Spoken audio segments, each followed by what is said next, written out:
Hi friends, welcome back to my YouTube channel. ಎಲ್ಲರೂ ಹೇಗಿದ್ದೀರಾ? ಎಲ್ಲ ಚೆನ್ನಾಗಿದ್ದೀರಾ? ನಾವು ಕೂಡ ಚೆನ್ನಾಗಿದ್ದೀವಿ. ಇವತ್ತು ಬೆಂಡೆಕಾಯಿ ಫ್ರೈ ಮಾಡಿ ತೋರಿಸ್ತಾ ಇದ್ದೀನಿ. ಅಂದರೆ ಚಿಕ್ಕ ಚಿಕ್ಕದಾಗಲ್ಲ, ಒಂದೊಂದು ಬೆಂಡೆಕಾಯಿನೇ ಒಳಗಡೆ ಮಸಾಲೆ ಹಾಕ್ಬಿಟ್ಟು ಎಣ್ಣೆಲಿ ಫ್ರೈ ಮಾಡಿದ್ರೆ ಸೈಡ್ ಡಿಶ್ಗಂತೂ ತುಂಬಾ ಚೆನ್ನಾಗಿರ್ತದೆ. ನೀವು ಒಂದು ಸಲ ಟ್ರೈ ಮಾಡಿ ನೋಡಿ. ಯಾವ ಥರ ಮಾಡೋದು ಅಂತ ನಿಮಗೆ ನಾನು ತೋರಿಸ್ಕೊಡ್ತೀನಿ. ಏನು ಮಸಾಲೆ ಹಾಕಬೇಕು ಒಳಗಡೆ, ಇದನ್ನ ಮಧ್ಯ ಭಾಗ ಸೀಳ್ಬಿಟ್ಟು ಒಳಗಡೆ ಮಸಾಲೆ ಹಾಕಿ ಫ್ರೈ ಮಾಡೋದು. ಒಂದೊಂದು ಬೆಂಡೆಕಾಯಿನೂ ಹಾಗೆ ಫ್ರೈ ಮಾಡೋದು. ಈ ಮದುವೆ ಮನೆಗಳೆಲ್ಲ ಮಾಡ್ತಾರೆ ಗೊತ್ತಾ? ಮದುವೆ ಮನೆಗಳಲ್ಲಿ ಒಬ್ಬೊಬ್ರಿಗೆ ಎರಡೆರಡು ಬೆಂಡೆಕಾಯಿ ಹಾಕ್ತಾರೆ ಗೊತ್ತಾ? ಎಷ್ಟು ಚೆನ್ನಾಗಿರ್ತಲ್ವ? ತುಂಬ ಚೆನ್ನಾಗಿರ್ತದೆ. ಅದೇ ಥರ ನಾನು ಟ್ರೈ ಮಾಡ್ತಾಯಿದ್ದೀನಿ. ನಾನು ಕೆಲಸ ಮಾಡೋ ಮನೇಲಿ ಅವರು ಅದು ತೋರಿಸ್ಕೊಟ್ರೆ ಏನೇನು ಹಾಕಬೇಕು ಅಂತ, ಅದನ್ನು ನಮ್ಮ ಮನೇಲೂ ಟ್ರೈ ಮಾಡೋ ಅಂತ ಮಾಡ್ತಾಯಿದ್ದೀನಿ. ಬನ್ನಿ ಹೇಗೆ ಮಾಡೋದು ಅಂತ ನಿಮ್ಮ ಹತ್ರ ಶೇರ್ ಮಾಡ್ತೀನಿ ನೋಡಿ. ಈಗ ಈ ಕಡೆ ಕಟ್ ಮಾಡ್ಕೋಬೇಕು. ಕಟ್ ಮಾಡಿಕೊಂಡು ಇಟ್ಟಿದ್ದೀನಿ. ಮಧ್ಯೆ ಬರೀ ಒಂದು ಈ ಥರ ಮಾಡಬೇಕೆಲ್ಲ. ಎಲ್ಲ ಬೆಂಡೆಕಾಯಿನೂ ಈ ಥರ ಕಟ್ ಮಾಡಿ ಇಷ್ಟಿಷ್ಟೇ, ಫುಲ್ ಮಾಡಬಾರ್ದು, ಇಷ್ಟಿಷ್ಟೇ ಮಾಡಬೇಕು. ಆವಾಗಲೇ ಆ ಮಸಾಲೆ ಒಳಗಡೆ ಹೋಗೋದು. ಸ್ವಲ್ಪ ದೊಡ್ಡ ಬೆಂಡೆಕಾಯಿ ತಗೊಂಡ್ರೂ ಪರವಾಗಿಲ್ಲ, ಫುಲ್ಲಾಗಿ ಒಳಗಡೆ ಮಸಾಲೆ ಹಾಕ್ಬೇಕು ನಾವು. ಪ್ರತಿಯೊಂದು ಬೆಂಡೆಕಾಯಿನೂ ಇದೇ ಥರ ಮಾಡ್ಕೊಬರ್ಬೇಕು ನಾವು ನೋಡಿ. ಇಷ್ಟೇ. ದಯವಿಟ್ಟು ಎಲ್ಲ ಪೂರ್ತಿಯಾಗಿ ವಿಡಿಯೋ ನೋಡಿ, ಯಾರು ಸ್ಕಿಪ್ ಮಾಡೋಕ್ಕೆ ಹೋಗಬೇಡಿ. ಆವಾಗಲೇ ನಿಮಗೆ ಅರ್ಥ ಆಗೋದು. ಹೊಸ್ದಾಗಿ ನಮ್ಮ ಚಾನಲ್ ಏನಾದರೂ ನೋಡ್ತಾಯಿದ್ರೆ ಪೂರ್ತಿಯಾಗಿ ವಿಡಿಯೋ ನೋಡಿ, ಸಬ್ಸ್ಕ್ರೈಬ್ ಮಾಡಿರಿ, ಬೆಲ್ಲೈಕನ್ ಪ್ರೆಸ್ ಮಾಡಿ. ಆವಾಗಲೇ ನಾವು ಹಾಕುವಂಥ ವಿಡಿಯೋ ನಿಮಗೆ ನೋಟಿಫಿಕೇಷನ್ ಬರೋದು. ಬೆಲ್ಲೈಕನ್ ಪ್ರೆಸ್ ಮಾಡಿದ್ರೆ ನೋಡಿ. ಈ ಪ್ರತಿಯೊಂದು ಬೆಂಡೆಕಾಯಿನ ಇದೇ ಥರ ಮಾಡ್ಕೋಬೇಕು ನೋಡಿ. ಪೂರ್ತಿಯಾಗಿ ಎಲ್ಲ ಬೆಂಡೆಕಾಯಿನೂ ಇದೇ ಥರ ಕಟ್ ಮಾಡಿ ಇಟ್ಕೊಂಡಿದ್ದೀನಿ. ಎಲ್ಲ ಬೆಂಡೆಕಾಯಿನೂ ಪ್ರತಿಯೊಂದು. ಇವಾಗ ನನ್ನ ಮಸಾಲೆ ಏನು ಬೇಕು ಅಂತ ತೋರಿಸ್ತೀನಿ ನೋಡಿ. ಇವಾಗ ಸ್ವಲ್ಪ ಧನಿಯಾ ಪೌಡ್ರು, ಒಂದೊಂದು ಸ್ಪೂನ್ ಅಷ್ಟು ಸಾಕು. ಒಂದೊಂದು ಸ್ಪೂನ್ ಧನಿಯಾ ಪುಡಿ, ಸ್ವಲ್ಪ ಬಿರಿಯಾನಿ ಮಸಾಲ ಹಾಕೋತಾ ಇದ್ದೀನಿ. ಬಿರಿಯಾನಿ ಮಸಾಲ ಹಾಕ್ಕೊಂಡ್ರೆ ಟೇಸ್ಟ್ ಚೆನ್ನಾಗಿರ್ತದೆ. ಒಂದು ಅರ್ಧ ಸ್ಪೂನ್ಗಿಂತ ಸ್ವಲ್ಪ ಜಾಸ್ತಿ ಬಿರಿಯಾನಿ ಮಸಾಲ ನೋಡಿ. ಬಿರಿಯಾನಿ ಮಸಾಲ ಇದು ಕೊರಿಯಂಡರ್ ಪೌಡ್ರು, ಇಲ್ಲಿ ಹಾಕಿರೋದು ಕೊರಿಯಂಡರ್ ಪೌಡರು. ಧನಿಯಾ ಪುಡಿ, ಇದು ಬಂದು ಜೀರಾ ಪೌಡರು, ಜೀರಿಗೆ ಪುಡಿ ಸ್ವಲ್ಪ ಅರ್ಧ ಸ್ಪೂನಷ್ಟು ಹಾಕೊಂಡ್ರೆ ಸಾಕು ಜೀರಾ ಪೌಡರು. ಇನ್ನು ನಾನು ಚಿಲ್ಲಿ ಪೌಡ್ರ್, ಅಚ್ಚ ಖಾರದ ಪುಡಿ ಅಂದರೆ ಚಿಲ್ಲಿ ಪೌಡರ್ ಹಾಕೋತಾ ಇದ್ದೀನಿ. 1 ಸ್ಪೂನ್ ಹಾಕೋತಾ ಇದ್ದೀನಿ. ನಾನು ಬೆಂಡೆಕಾಯಿ ಎಷ್ಟು ತೊಗೊಂಡಿದ್ದೀನಿ ಅದಕ್ಕೆ ತಕ್ಕಂತೆ ನಾನು ಹಾಕೋತಾ ಇದ್ದೀನಿ. ಬೆಂಡೆಕಾಯಿ ಏನಾದ್ರು ಜಾಸ್ತಿ ಇದ್ದರೆ ಸ್ವಲ್ಪ ಜಾಸ್ತಿ ಎಕ್ಸ್ಟ್ರಾ ಹಾಕೋಬೇಕು. ಇವಾಗ ಸ್ವಲ್ಪ ಅರಿಶಿನ, ಅದಕ್ಕೆ ಒಂದು ಅರ್ಧ ಸ್ಪೂನಷ್ಟು ಅರಿಶಿನ ಸೇರಿಸ್ತೀನಿ. ತುಂಬ ಚೆನ್ನಾಗಿರ್ತದೆ. ಈ ಮದುವೆ ಮನೆಗಳಲ್ಲೆಲ್ಲ ಸೈಡ್ ಡಿಶ್ ಆಗಿ ಕೊಡ್ತಾರೆ ಅದನ್ನು, ಬೆಂಡೆಕಾಯಿನ. ಇದಕ್ಕೆ ರುಚಿಗೆ ತಕ್ಕಷ್ಟು ಉಪ್ಪು ಅಷ್ಟೇ, ಬೇರೆ ಏನಿಲ್ಲ. ಆ ಬೆಂಡೆಕಾಯಿ ನೋಡ್ಕೊಂಡು ಉಪ್ಪು ಹಾಕೋಬೇಕು. ಎಷ್ಟು ಬೆಂಡೆಕಾಯಿ ಐತೆ ಅಷ್ಟು ನೋಡಿಕೊಂಡು. ನಾನು ಒಂದು 1/4 ಸ್ಪೂನ್ಗಿಂತನೂ ಕಡಿಮೆ, ನಾವು ಉಪ್ಪು ಸ್ವಲ್ಪ ಕಡಿಮೆ ಮಾಡ್ತಾಯಿದ್ದೀನಿ. ಯಾಕೆ ಫ್ರೈ ಆದಮೇಲೆ ಸ್ವಲ್ಪ ಉಪ್ಪು ಜಾಸ್ತಿ ಆಗೋದ್ರೆ ತಿನ್ನೋಕ್ಕಾಗೋದಿಲ್ಲ, ಅದಕ್ಕೆ ಸ್ವಲ್ಪ ಕಡಿಮೆ ಮಾಡ್ತಾಯಿದ್ದೀನಿ ನೋಡಿ. ಇಷ್ಟೇ. 1 2 3 4 5 6 ಐಟಮ್ ಅಷ್ಟೇ, ಬೇರೆ ಏನಿಲ್ಲ ಇದಕ್ಕೆ. ಇದು ಫುಲ್ಲು ಮಿಕ್ಸ್ ಮಾಡ್ಕೋಬೇಕು. ಈಗ ನಾನು ಬೆಂಡೆಕಾಯಿ ಕಟ್ ಮಾಡಿ ಇಟ್ಟಿದ್ದೀನಲ್ಲ, ಅದ್ರ ಒಳಗಡೆ ಹಾಕ್ಬೇಕಷ್ಟೆ. ಹಾಕ್ಬಿಟ್ಟು ಎಣ್ಣೆಲಿ ಫ್ರೈ ಮಾಡೋದು. ತುಂಬ ಈಸಿ, ತುಂಬಾ ಚೆನ್ನಾಗಿರ್ತದೆ ಸೈಡ್ ಡಿಶ್ಗಂತ. ಹಾಕಿ ಬೇಕಾದ್ರೆ ನಾವು ಫ್ರಿಡ್ಜಲ್ಲಿ ಇಟ್ಕೊಬಿಟ್ರೂ ಯಾವಾಗ ಬೇಕಾದ್ರೆ ಅವಾಗ ಫ್ರೈ ಮಾಡ್ಕೋಬೋದು ನೋಡಿ. ಈ ಥರ ಮಾಡಿದ್ದೀನಲ್ಲ ಅಷ್ಟೆ ನೋಡಿ. ಈ ಥರ ಆ ಮಸಾಲೆ ಫುಲ್ ಮುಚ್ಚಿಬಿಡ್ತೀವಲ್ಲ, ಮಸಾಲೆ ಏನು ಹೊರಗಡೆ ಬರೋಲ್ಲ. ಅದಕ್ಕೆ ಸ್ವಲ್ಪ ಇದು ಮಾಡ್ಕೋಬೇಕು ಅದನ್ನ.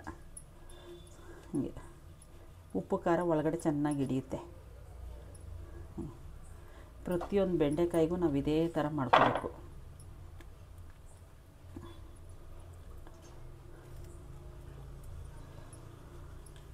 ನೋಡಿ. ಈ ಥರ ಎಣ್ಣೆಲಿ ಫ್ರೈ ಆದಂಗೆ ಚೆನ್ನಾಗಿ ಬರುತ್ತೆ. ಸ್ವಲ್ಪ ಕೆಲಸ ಹಿಡಿಯುತ್ತೆ ಇದು, ಏಕೆಂದರೆ ಪ್ರತಿಯೊಂದಕ್ಕೂ ನಾವು ಅದು ಒಂದೊಂದಕ್ಕೂ ಹಾಕಬೇಕಲ್ಲ, ಸ್ವಲ್ಪ ಟೈಮ್ ತಗೊಳುತ್ತೆ ಇದು. ಬೇರೆ ಪಲ್ಯ ಆದರೆ ಹಂಗೆ ಕಟ್ ಮಾಡಿ ಬೇಗ ಬೇಗ ಪಲ್ಯ ಮಾಡ್ಬಿಡ್ಬೋದು. ಟೇಸ್ಟಿಯಾಗಿ ತಿನ್ನಬೇಕು ಅಂದರೆ ಸ್ವಲ್ಪ ಟೈಮ್ ತಗೊಳುತ್ತೆ. ನೋಡಿ, ಈ ಥರ ಪ್ರತಿಯೊಂದಕ್ಕೂ ಇದೇ ಥರ ಇಡಬೇಕು. ಹೊಸದಾಗಿ ನಮ್ಮ ಚಾನಲ್ ನೋಡ್ತಾಯಿದ್ರೆ ದಯವಿಟ್ಟು ಸಬ್ಸ್ಕ್ರೈಬ್ ಮಾಡ್ಕೊಳ್ಳಿ, ಬೆಲ್ಲೈಕನ್ ಪ್ರೆಸ್ ಮಾಡಿ. ಯಾರೆಲ್ಲ ಹೊಸದಾಗಿ ಚಾನಲ್ನ ಓಪನ್ ಮಾಡಿರ್ತೀರಲ್ಲ ಅವರು ನಮ್ಮ ಚಾನಲ್ಗೂ ಸಬ್ಬಾಗಿ, ಆವಾಗ ಪೂರ್ತಿಯಾಗಿ ವಿಡಿಯೋ ನೋಡಿ. ಯಾರು ಮಧ್ಯದಲ್ಲಿ ಸ್ಕಿಪ್ ಮಾಡಬೇಡಿ. ನೋಡಿ, ಪ್ರತಿಯೊಂದು ಬೆಂಡೆಕಾಯಿಗೆ ಇದೇ ಥರ ಹಾಕ್ತೀನಿ ನೋಡಿ. ಇದೆಲ್ಲ ಸೈಡ್ ಡಿಸ್ಗೆ ಸರಿ. ಅನ್ನ ಮಾಡಿಕೊಂಡು ಒಂದು ಟೊಮೊಟೊ ಗೊಜ್ಜು ಇಲ್ಲ ರಸಮ್ಮು ಏನಾದರೂ ಒಂದು ಮಾಡಿಕೊಂಡು ಈ ಥರ ಹಾಕಿಟ್ಬಿಟ್ರೆ ಬೇಕಾದಾಗ ನಾವು ಫ್ರೈ ಮಾಡ್ಕೋಬೋದು. ನಮ್ಗೆ ಯಾವಾಗ ಬೇಕು ನಮ್ಗೆ ಎಷ್ಟು ಬೇಕು ಅಷ್ಟು ಫ್ರೈ ಮಾಡ್ಕೊಂಡು ಬೇಕಿದ್ರೆ ಫ್ರಿಡ್ಜಲ್ಲಿ ಇಟ್ಕೋಬೋದು. ನೋಡಿ, ಇಷ್ಟೇ. ಪ್ರತಿಯೊಂದಕ್ಕೂ ನಾನು ಅದೇ ಥರ ಮಾಡ್ತೀನಿ ನೋಡಿ. ಪ್ರತಿಯೊಂದಕ್ಕೂ ಅದೇ ಥರ ಹಾಕಿಟ್ಟಿದ್ದೀನಿ. ಇವಾಗ ಆಯಿಲಲ್ಲಿ ಫ್ರೈ ಮಾಡೋದು ಅಷ್ಟೇ. ಈ ಥರ ಹಾಕಿಟ್ಬಿಟ್ರೆ ನೀವು ಯಾವಾಗ ಬೇಕಾದ್ರೆ ನೀವು ಫ್ರೈ ಮಾಡ್ಕೋಬೋದು ಫ್ರಿಡ್ಜಲ್ಲಿ ಇಟ್ಕೊಂಡು. ಆಯಿಲಲ್ಲಿ ಇವಾಗ ಫ್ರೈ ಮಾಡ್ತೀನಿ. ಒಂದು ತವ ಇಡ್ತೀನಿ ನೋಡಿ. ಇವಾಗ ಕಡಾಯಿ ಇಟ್ಟಿದ್ದೀನಿ. ಕಡಾಯಿ ಸ್ವಲ್ಪ ಬಿಸಿ ಆಗಬೇಕು. ಇವಾಗ ಆಯಿಲ್ ಹಾಕೋತಾ ಇದ್ದೀನಿ. ಆಯಿಲು ಅಷ್ಟೇ ಸ್ವಲ್ಪನೇ ಹಾಕೋಬೇಕು. ಇದೇನು ಡೀಪ್ ಫ್ರೈ ಏನಲ್ಲ. ಎಲ್ಲ ಬೆಂಡೆಕಾಯಿ ಒಂದೇ ಸಲ ಹಾಕಿ ಫ್ರೈ ಮಾಡ್ಬೋದು. ಮತ್ತು ಅದನ್ನು ಸಾಂಬಾರಿಗೆ ಯೂಸ್ ಮಾಡ್ಬೋದು. ಏಕೆಂದರೆ ಉಪ್ಪು ಖಾರ ಅಷ್ಟೇ ತಾನೇ, ಬೇರೆ ಏನು ಯೂಸ್ ಮಾಡೋದಿಲ್ವಲ್ಲ ನಾವು. ಇದೇ ಎಣ್ಣೆಲಿ ಫ್ರೈ ಮಾಡಿಬಿಟ್ಟು ಮಿಕ್ಕಿದ್ರೆ ನಾವು ಇನ್ನೂ ಅದನ್ನು ಯೂಸ್ ಮಾಡ್ಕೋಬೋದು. ವೇಸ್ಟ್ ಏನು ಆಗೋದಿಲ್ಲ. ಸ್ವಲ್ಪ ಬಿಸಿ ಹಾಕಬೇಕು ಅದು ಎಣ್ಣೆ. ನೋಡಿ, ಎಣ್ಣೆ ಬಿಸಿ ಆಯ್ತು. ಈಗ ಒಂದೊಂದೇ ಬೆಂಡೆಕಾಯಿನ ಹೀಗೆ ಹಾಕ್ತಾಯಿದ್ದೀನಿ. ಸ್ಟವ್ ಮೀಡಿಯಮಲ್ಲಿ ಇಟ್ಕೋಬೇಕು.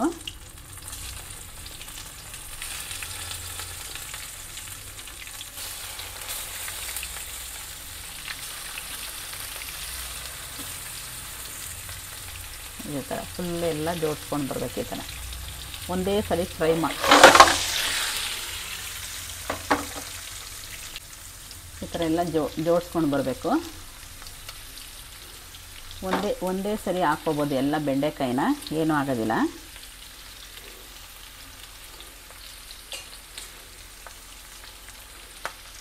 ಬೆಂಡೆಕಾಯಿ ಮಸಾಲೆ ಹಾಕಿ ಒಂದು ದಿವಸ ಇಡ್ಬೋದು. ಒಂದು ದಿವಸಕ್ಕೆ ಖಾಲಿ ಮಾಡಿ. ಇವತ್ತು ಇಟ್ಟು ಜಾಸ್ತಿ ಏನಾರು ಆಯಿತು ಅಂದರೆ ನೆಕ್ಸ್ಟ್ ಡೇ ಇಟ್ಕೋಬೋದು.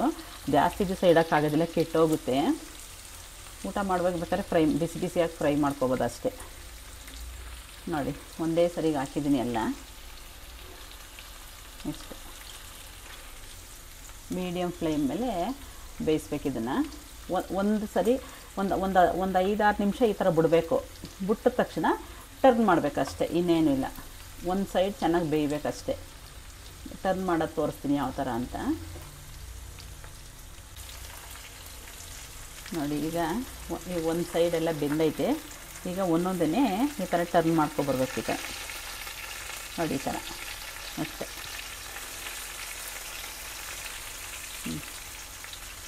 ಪ್ರತಿಯೊಂದು ಇದೇ ಥರ ಮಾಡಬೇಕು. ಆವಾಗ ಎರಡೂ ಸೈಡು ಕರೆಕ್ಟಾಗಿ ಬೇಯುತ್ತೆ. ಒಂದು 5 ನಿಮಿಷ ಅಷ್ಟೇ.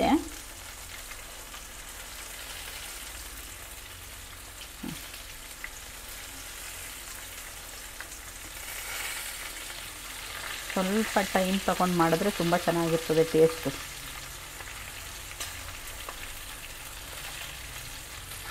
ಮೀಡಿಯಮ್ ಫ್ಲೇಮಲ್ಲಿ ಇಟ್ಕೋಬೇಕು. ಮೀಡಿಯಮ್ ಫ್ಲೇಮಲ್ಲಿ ಇಟ್ಟಿದ್ದೀನಿ.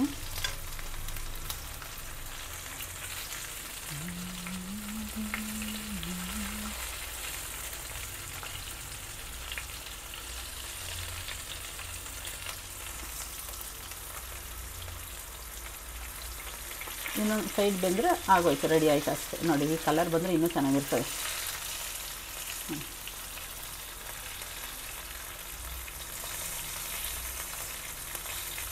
ಎಣ್ಣೆಲಿ ಫ್ರೈ ಮಾಡಿದ್ರೆ ಪ್ರತಿಯೊಂದು ಚೆನ್ನಾಗಿರ್ತದೆ.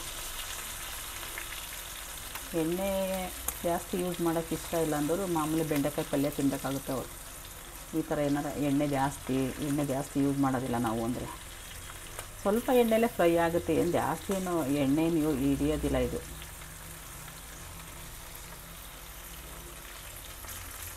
ಪ್ರತಿಯೊಂದು ಇದೇ ಥರ ಮಾಡ್ಕೋಬೇಕು.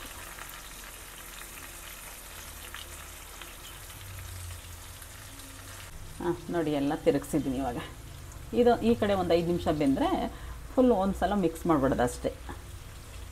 ಅಷ್ಟು ಎಣ್ಣೆನೂ ಯೂಸ್ ಮಾಡ್ಬೋದು ನಾವು, ಒಂದು ಸಾಂಬಾರಿಗೆ ಏನಾದರೂ ಹಾಕ್ಕೋಬೋದು, ಏನು ವೇಸ್ಟ್ ಏನು ಆಗೋದಿಲ್ಲ.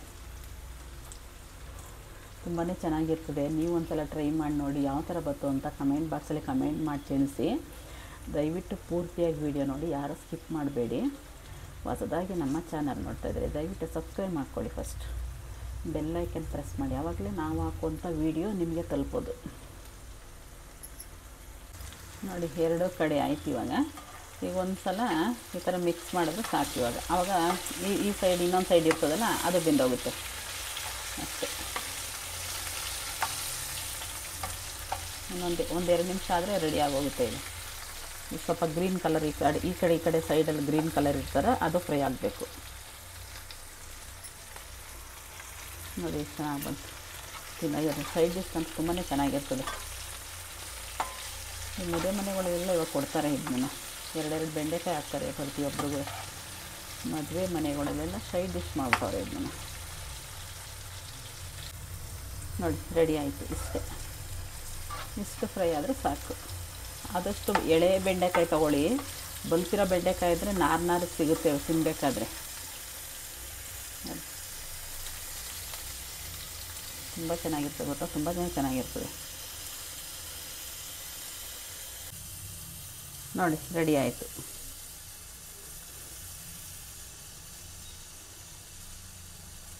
ಎಷ್ಟು ಚೆನ್ನಾಗಿ ಬೆಂದೋಗಿದೆ. ನೀವು ಕೂಡ ಒಂದು ಸಲ ಇದೇ ಥರ ಟ್ರೈ ಮಾಡಿ ನೋಡಿ, ಯಾವ ಥರ ಬಂತು ಅಂತ ಕಮೆಂಟ್ ಬಾಕ್ಸಲ್ಲಿ ಕಮೆಂಟ್ ಮಾಡಿ ತಿಳಿಸಿ. ಈ ವಿಡಿಯೋ ನೋಡಿದ್ದಕ್ಕಾಗಿ ಧನ್ಯವಾದಗಳು ಪ್ರತಿಯೊಬ್ಬರಿಗೂ.